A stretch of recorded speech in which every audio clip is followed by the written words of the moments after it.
So, the last couple of months have been really busy. My Sketchbox subscription boxes have been piling up, and I've hardly touched them. I'm going to crack one open now and tell you a little story about what's been going on here.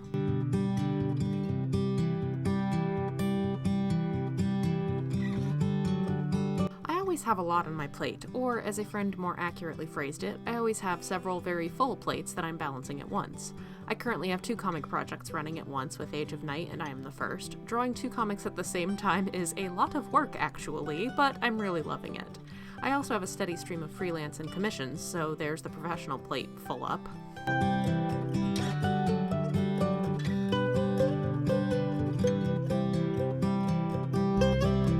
My Day in the Life of an Artist video illustrated how much of my day is spent on family and household obligations, as well as making sure my own basic needs are met. Unfortunately, I haven't gotten a lot of those nicely structured days lately. As the panda garden marches on, the kids seem to have entered a pattern of having a couple of normal weeks followed by a quarantine or a stint of remote schooling in a completely impossible to predict cycle.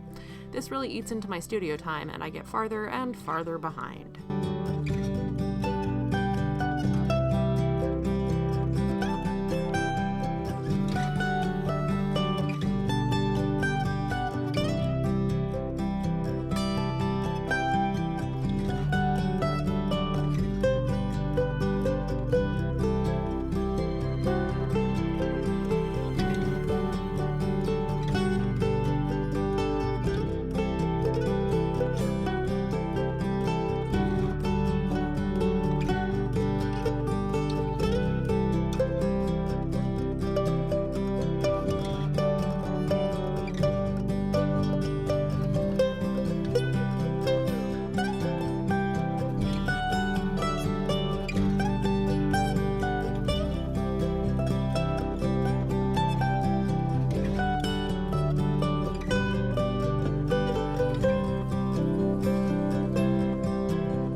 So, what happens when I get in this situation? Well, I get very frantic and very determined to not let the backlog win, so I put my head down and I try to use what time I have to power through as much work as possible. Just stealing every stray moment to run out to my studio and tackle the to-do list. Sounds good, right? Well...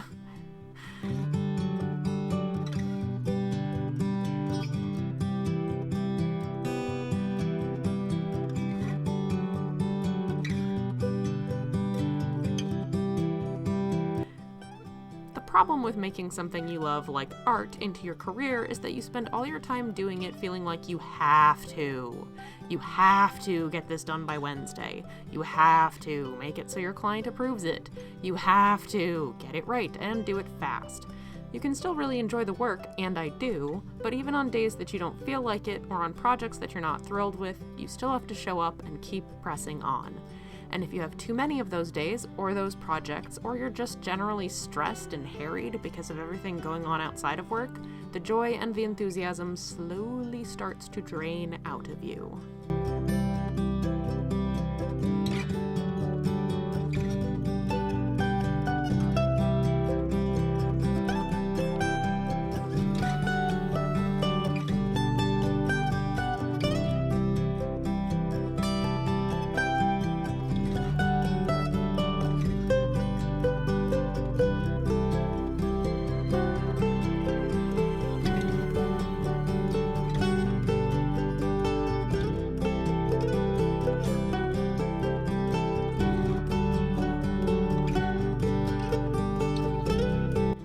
And this isn't just an issue of personal enjoyment. You do work slower and to a lower quality when your heart isn't in it, regardless of how consummately professional you may be in showing up and getting things done.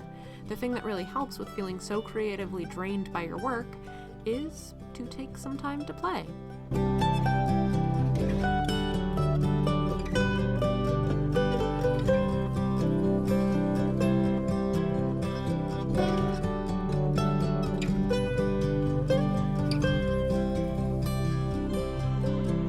I'm honestly really bad about this. I will absolutely neglect to do this for weeks, for months, and then wonder why I'm feeling so surly and it's taking me twice as long to finish a comic page as it used to.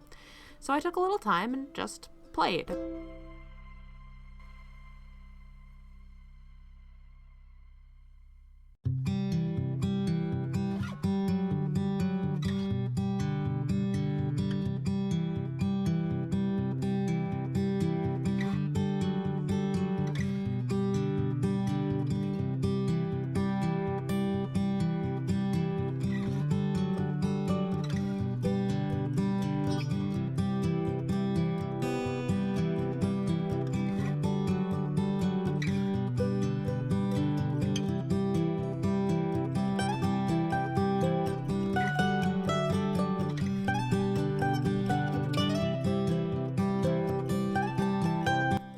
Playing doesn't have to be anything in particular, and in fact, it shouldn't be. The whole point of playing is that there is no point. You're not trying to achieve anything. I mean, I'm trying to draw a bird and experiment with some new art supplies, but if the bird comes out looking like a disaster or I don't get the hang of the new materials, it doesn't matter. It's not for an assignment. No one is paying me for it or expecting it at a certain time. I can just create and relax and see how it goes.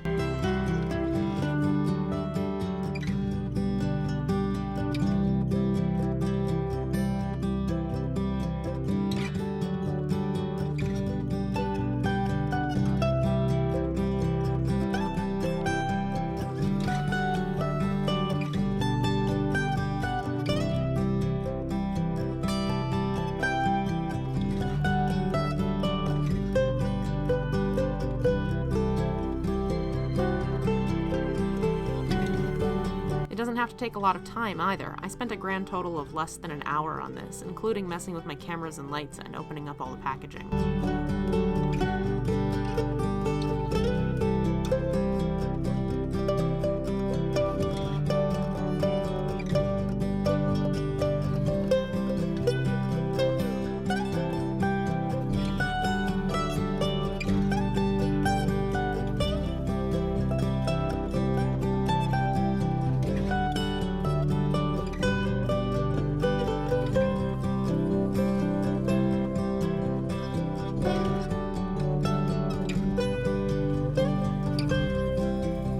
Just that little bit of time, still getting to do the thing that I love while taking off the pressure of it being coupled to work, was incredibly refreshing.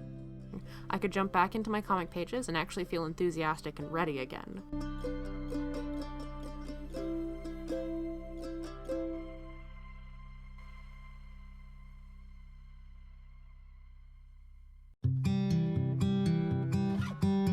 Part of what I enjoy doing on this channel is getting to play and experiment with things I wouldn't usually take the time to do. It's also why I love getting the art supply subscription boxes. I just need to, remember to take the time to open them and do it.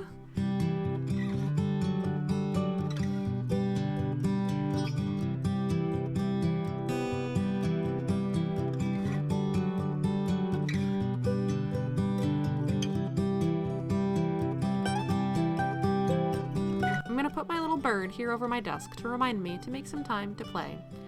Let me know in the comments how you like to refresh yourself and reignite your creative spark. What's your favorite way to play? Thanks everybody, and I'll see you next time. Bye.